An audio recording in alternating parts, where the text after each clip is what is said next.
चलिए स्टार्ट करते हैं। पहला क्वेश्चन है, हाल ही में विश्व भूख दिवस यानी कि वर्ल्ड हंगर डे कब मनाया गया है? तो अभी 28 मई को वर्ल्ड हंगर डे मनाया गया। तो उस क्वेश्चन का बे ऑप्शन सही है। WHO हर साल 28 मई को ये वर्ल्ड हंगर डे मनाया जाता है। अच्छा, इस बार के वर्ल्ड हंगर डे की थीम क्या है? संपन्न माताएं संपन्न विश्व। क्या है? संपन्न माताएं संपन्न विश्व। और मई 2024 के सारे इंपोर्टेंट डे मैंने यहाँ पे लिख दिए हैं, इनको आप एक बार रिवाइज करिए। जैसे 2 मई को ये विश्व टूना दिवस मनाया गया, और टूना क्या है? एक मछली।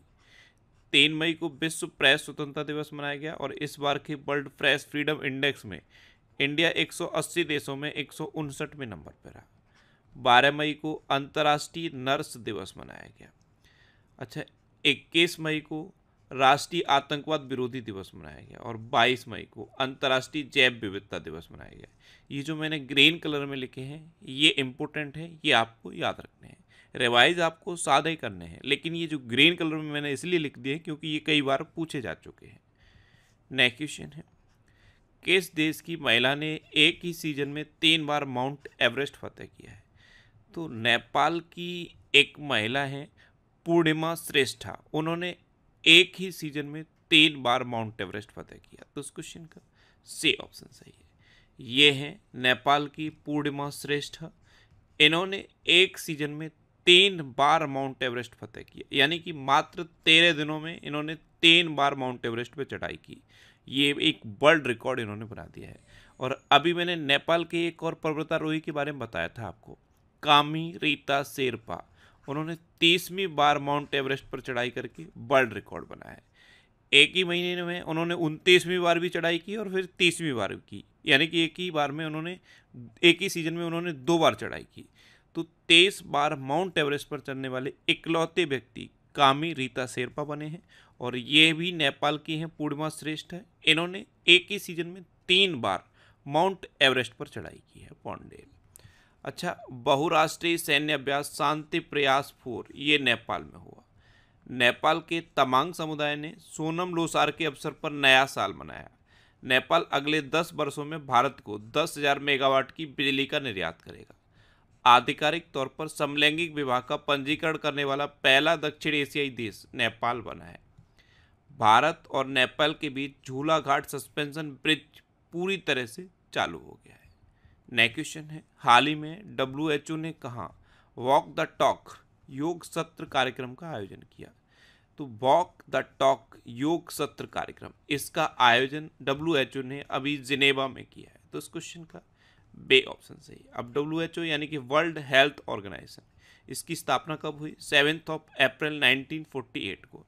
इसका हेडक्वार्टर कहाँ पे है? जिनेवा में। और इसके प्रेजेंट टाइम पे हेड कौन है? Tedros Adhanom गेब्रियस।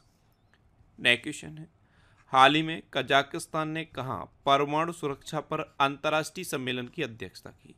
तो कजाकिस्तान ने ऑस्ट्रिया की कैपिटल वियना में परमाणु सुरक्षा पर अंतर्राष्ट्रीय सम्मेलन की अध्यक्षता की। तो इस क्वेश्चन का बी ऑप्शन सही है। नेक्स्ट क्वेश्चन है, हाल ही में रिचर्ड शर्मन का निधन हुआ है, वे कौन थे? तो रिचर्ड शर्मन ये एक प्रसिद्ध गीतकार थे और अभी इनका निधन हुआ। तो इस क्वेश्चन का सी ऑप्शन सही है। ये थे डिज्नी हिट्स के प्रसिद्ध गीतकार रिचर्ड शर्मन, और अभी इनका निधन हो गया है। नेक्स्ट क्वेश्चन है, हाल ही में किस राज्य सरकार ने गुटखा और पान मसाला पर 1 साल के लिए प्रतिबंध लगाया? तो ये तेलंगाना ने लगाया है। तो इस क्वेश्चन का सी ऑप्शन सही है। अब तेलंगाना ने लगाया तो अच्छा, अभी तेलंगाना में कोमुरा वैली रेलवे स्टेशन की आधारशिला रखी गई। तेलंगाना इंटरनेट को बुनियादी अधिकार बनाने के लिए AI हब स्थापित करेगा। तेलंगाना के मुख्यमंत्री ने विदेश में छात्रों के लिए हेल्प डेस्क लॉन्च की है। तेलंगाना सरकार द्वारा प्रजापालन कार्यक्रम शुरू किया गया, और तेलंगाना सरकार ने महिलाओं और ट्रांसजेंडर के लिए मुफ्त बस यात्रा शुरू की है। नेक्स्ट क्वेश्चन है, हाल ही में TCS ने किस देश के वर्गन बैंक के साथ समझौता किया? तो TCS यानी कि टाटा कंसल्टेंसी सर्विस, इसने अभी बर्गन बैंक के साथ समझौता किया है। ये कुवैत का एक बैंक है। तो इस क्वेश्चन का ए ऑप्शन सही है। नेक्स्ट क्वेश्चन है, हाल ही में गेल इंडिया लिमिटेड ने कहाँ भारत का पहला ग्रीन हाइड्रोजन प्लांट चालू किया है? तो गेल इंडिया लिमिटेड, इसने अभी मध्य प्रदेश में भारत का पहला ग्रीन हाइड्रोजन प्लांट चालू किया। तो इस क्वेश्चन का सी ऑप्शन सही है। अब मध्य प्रदेश में किया है, अभी न्यायमूर्ति सत्येंद्र सिंह को मध्य प्रदेश का लोकायुक्त नियुक्त किया गया। भारत के सबसे बुजुर्ग स्लॉथ भालू बबलू का भोपाल के चिड़ियाघर में निधन हुआ। मध्य प्रदेश में देश की पहली स्वस्थ और स्वच्छ फूड स्ट्रीट प्रसादम का उद्घाटन किया गया। और मध्य प्रदेश की कैबिनेट ने रानी दुर्गावती अन्न प्रोत्साहन योजना को मंजूरी दी है। अच्छा, मध्य प्रदेश में कान्हा, बांधवगढ़, माधव, संजय, पन्ना और सतपुड़ा नेशनल पार्क हैं। ये मध्य प्रदेश के इंपॉर्टेंट नेशनल पार्क हैं। नेक्स्ट क्वेश्चन है, हाल ही में कौन मोनाको ग्रैंड प्रिक्स 2024 के विजेता बने हैं? तो अभी Charles Leclerc Monaco grand prix 2024 के विजेता बने। तो उस क्वेश्चन का बे ऑप्शन सही है। ये हैं चार्ल्स लेक्लर और यही मोनाको ग्रैंड प्रिक्स 2024 के विजेता बने हैं। नेक्स्ट क्वेश्चन है, हाल ही में हुआ चुनिंग को किस देश की उप विदेश मंत्री नियुक्त किया गया? तो हुआ चुनिंग, इनको अभी चीन की उप विदेश मंत्री नियुक्त किया गया। तो इस क्वेश्चन का ए ऑप्शन सही है। ये हैं हुआ चुनिंग और इन्हीं को चाइना की उप विदेश मंत्री नियुक्त किया गया है। अच्छा, अब ये चाइना की उप विदेश मंत्री नियुक्त हुई हैं, तो भारत सरकार चीन की सीमा पर सड़क बनाने के लिए प्रति किलोमीटर 2 करोड़ रुपए खर्च करेगी। चीन ने जू फेयोंग को भारत में अपना नया दूत नियुक्त किया है। चीन ने थॉमस और उबेर बैडमिंटन खिताब जीते हैं। ये दोनों थॉमस कप और उबेर कप बैडमिंटन खिताब ये चाइना ने जीते। चीन ने अपने स्पेसक्राफ्ट सेंजोउ 18 को लॉन्च किया और अंटार्कटिक वैज्ञानिक अध्ययन के लिए चीन ने क्विनलिंग स्टेशन का अनावरण किया है। नेक्स्ट क्वेश्चन है, हाल ही में रिलायंस ने किस देश में किफ़ायती 5G टेलीकॉम उद्यम लॉन्च किया? तो रिलायंस जियो ने अभी घाना में नेक्स्ट जन इन्फोकॉम ये एक किफ़ायती 5G टेलीकॉम उद्यम लॉन्च किया है। तो उस क्वेश्चन का ए ऑप्शन सही है। नेक्स्ट क्वेश्चन है, हाल ही में सऊदी अरब ने फैजल बिन सऊद अल मेज़फेल को किस देश में राजदूत नामित किया? तो सऊदी अरब ने अभी फैजल बिन सऊद अल मेज़फेल इनको सीरिया में अपना राजदूत नियुक्त किया है। तो उस क्वेश्चन का बे ऑप्शन सही है। ये हैं फैजल बिन सऊद अल मेज़फेल और इन्हीं को सऊदी अरब ने सीरिया में अपना राजदूत नामित किया है। नेक्स्ट क्वेश्चन है, हाल ही में आर्थिक संकट से निपटने के लिए केंद्र ने किस राज्य को 21,253 करोड़ रुपए की मंजूरी दी? तो अभी आर्थिक संकट से निपटने के लिए केंद्र सरकार ने केरल को 21,253 करोड़ रुपए की मंजूरी दी। तो उस क्वेश्चन का सी ऑप्शन सही है। अभी केरल सरकार ने एक नई ई गवर्नेंस पहल के स्मार्ट को लॉन्च किया। भारत की सबसे तेज सौर इलेक्ट्रिक नाव बाराकुडा ये केरल में लॉन्च की गई। केंद्रीय मंत्री नितिन गडकरी ने केरल में लग्जरी जहाज क्लासिक इंपीरियल का शुभारंभ किया। केरल में पारुमला पेरुनल उत्सव मनाया गया। केरल धार्मिक पर्यटन को बढ़ावा देने के लिए बहुभाषी माइक्रो साइट लॉन्च करेगा। अच्छा, केरल में अनाईमुडी सोलर नेशनल पार्क है, मत्तिकेट्टम सोलर नेशनल पार्क है, साइलेंट वैली नेशनल पार्क है और पंबड़म सोलर नेशनल पार्क है। केरल में शांत घाटी है और पेरियार वन्यजीव अभ्यारण्य। नेक्स्ट क्वेश्चन है, हाल ही में किसे मिस यूएसए 2023 का ताज पहनाया गया? तो अभी सबाना गैंकविच को मिस यूएसए 2023 का ताज पहनाया गया। तो उस क्वेश्चन का सी ऑप्शन सही है।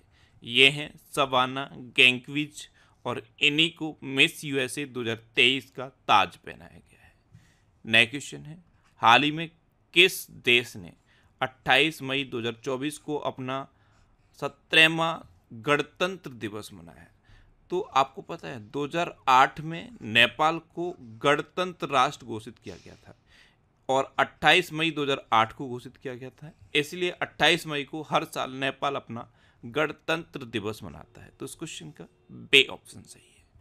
अब लास्ट वीडियो क्वेश्चन का आंसर। लास्ट वीडियो मैंने आपसे क्वेश्चन पूछा था कि 2023-24 में ट्रांसमिशन लाइन जोड़ने में कौन शीर्ष पर रहा? तो 2023-24 में ट्रांसमिशन लाइन जोड़ने में उत्तर प्रदेश टॉप पर रहा। यानी कि इस क्वेश्चन का सी ऑप्शन सही था और लगभग सभी स्टूडेंट ने इसका आंसर सही दिया। मोस्टली स्टूडेंट ने इसके बारे में डिटेल में लिखा। मैं आपको एक बार फिर बोलूँगा, क्वेश्चन के बारे में आपको जितना ज़्यादा से ज़्यादा पता हो आप लिखा करो, क्योंकि जो चीज़ें आप लिख देते हो फिर उन्हें आप कभी नहीं के लिए रिवीजन के क्वेश्चन। कल ही मैंने आपको बताया कि पायल कपाड़िया ने कांस फिल्म फेस्टिवल में अपनी फिल्म आल बी इमेजिन एज लाइट के लिए ग्रैंड प्रिक्स पुरस्कार जीता है। बार्सिलोना ने यूईएफए विमेंस चैंपियंस लीग का खिताब जीता है। स्पेन अंतर्राष्ट्रीय सौर गठबंधन का 99वां सदस्य बन गया है और ये जो अंतर्राष्ट्रीय सौर गठबंधन है इसकी शुरुआत भारत और फ्रांस ने मिलकर 2015 में की थी। और जब इसकी शुरुआत हुई थी तो टारगेट ये था, तो कर्क रेखा और मकर रेखा के बीच जो सनलाइट पड़ती है उसका यूज सोलर एनर्जी के रूप में किया जाए। तो कर्क रेखा और मकर रेखा के बीच जो देश बनते हैं उनका ये एक संगठन था। बाद में इसको एक्सप्लेन किया गया और इसको एक्सपेंड कर दिया गया। अब और भी देश इसमें शामिल हैं। नेपाल के कामी रीता शेरपा ने माउंट एवरेस्ट पर 23वीं बार चढ़ाई करके नया रिकॉर्ड बनाया है। अनमोल राय को मिस पिंक नेपाल 2024 का ताज पहनाया गया है। नासा ने चंद्रमा पर पहला रेलवे सिस्टम बनाए जाने की योजना का अनावरण किया है। सुप्रीम कोर्ट बार एसोसिएशन के अध्यक्ष कपिल सिब्बल बने हैं। देश की सबसे बड़ी कौशल प्रतियोगिता इंडिया स्किल्स 2024 का उद्घाटन यशोभूमि द्वारका यानी कि नई दिल्ली में हुआ है। स्कॉट फ्लेमिंग को भारत की पुरुष बास्केटबॉल टीम का मुख्य कोच नियुक्त किया गया है। बाबर आजम T20 इंटरनेशनल में दूसरे सर्वाधिक रन बनाने वाले खिलाड़ी बने हैं।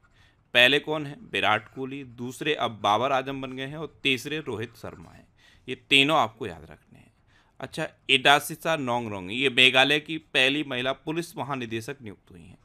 उत्तराखंड सरकार ने पिरूल लाओ पैसे पाओ अभियान शुरू किया है। गितानस नौसेदा को लिथुआनिया का फिर से राष्ट्रपति चुना गया है। विश्व के तीसरे सबसे बड़े ऊर्जा जनरेटर के रूप में भारत ने जापान को पीछे छोड़ दिया है। सिक्किम AI संचालित यातायात प्रबंधन प्रणाली शुरू करेगा। वेल्दियस सिटीज रिपोर्ट 2024 में विश्व में सबसे अमीर शहर न्यूयॉर्क को घोषित किया गया।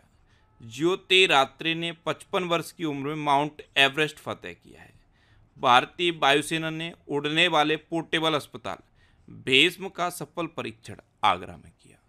अब आपके लिए आज का क्वेश्चन है, भारतीय फार्मा दिग्गज सन फार्मा ने किस देश में एक नए संयंत्र का उद्घाटन किया है?